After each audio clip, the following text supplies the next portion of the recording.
নমস্কাৰ বন্ধু বান্ধৱীসকল, এই মুহূৰ্তত আহি পৰিছে অসমৰ লগতে ভাৰতবৰ্ষৰ কেইটামান গুৰুত্বপূৰ্ণ খবৰ। আপোনালোকে ভিডিঅ'টো স্কিপ নকৰাকৈ শেষলৈ চাই থাকিব।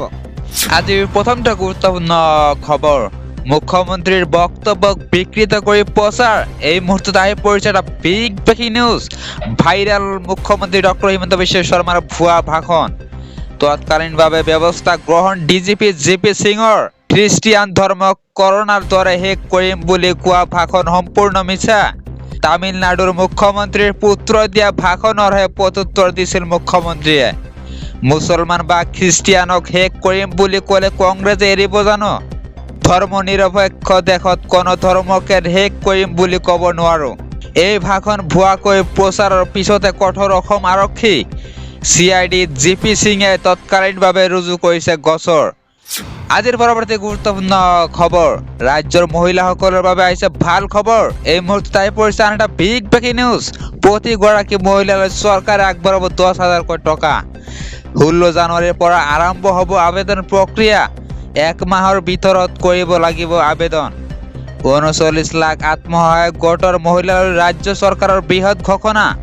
মুখ্যমন্ত্ৰী উদ্যমিতা আঁচনিৰ জৰিয়তে দিয়া হ'ব এই সুবিধা।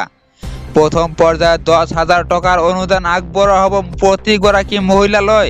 প্ৰথম পৰ্যায়ত 10,000 টকাৰ অনুদান আগবঢ়োৱা হ'ব প্ৰতিগৰাকী মহিলালৈ।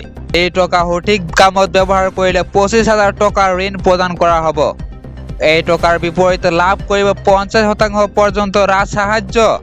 স্বাৱলম্বিতা প্ৰদৰ্শন কৰা মহিলাক পুনৰ প্ৰদান কৰা হ'ব 50,000 টকাৰ ঋণ। এই টকাৰ সুদ পৰিশোধ কৰিব চৰকাৰে। প্ৰতিখন জিলাৰ অভিভাৱক মন্ত্ৰী আৰু জিলা আয়ুক্তই পৰ্যবেক্ষণ কৰিব সমগ্ৰ দিশ।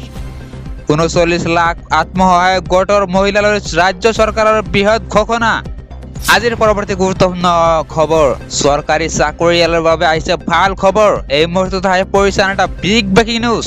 ৰেচন কাৰ্ড লাভৰ ক্ষেত্ৰত ডাঙৰ সিদ্ধান্ত ৰাজ্যিক কেবিনেটত। এতিয়াৰে পৰা চৰকাৰী চাকৰিয়ালেও লাভ কৰিব ৰেচন কাৰ্ডৰ সুবিধা।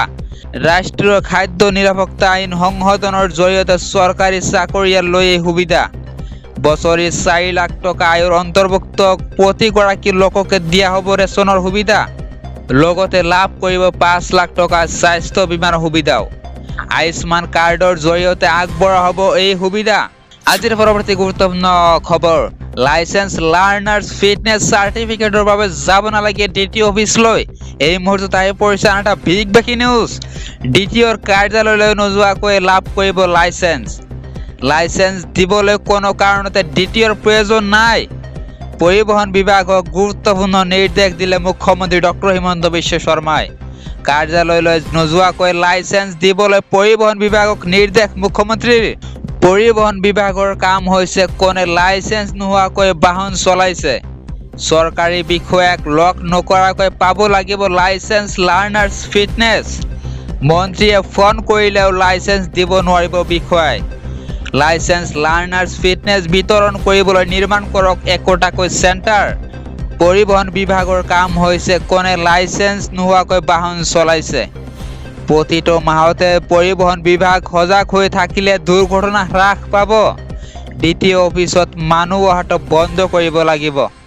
লাইচেন্স লাৰ্নাৰ্ছ ফিটনেছ চাৰ্টিফিকেটৰ বাবে যাব নালাগে DTO অফিচলৈ। বন্ধু বান্ধৱীসকল, এনেকুৱা ধৰণৰ খবৰ নিতৌ পাবলৈ হ'লে আমাৰ ইউটিউব চেনেলটো ছাবস্ক্ৰাইব কৰিব আৰু লগতে ফেচবুকত যদি চাই আছে তেনেহ'লে লাইক আৰু শ্বেয়াৰ কৰিবলৈ নাপাহৰিব।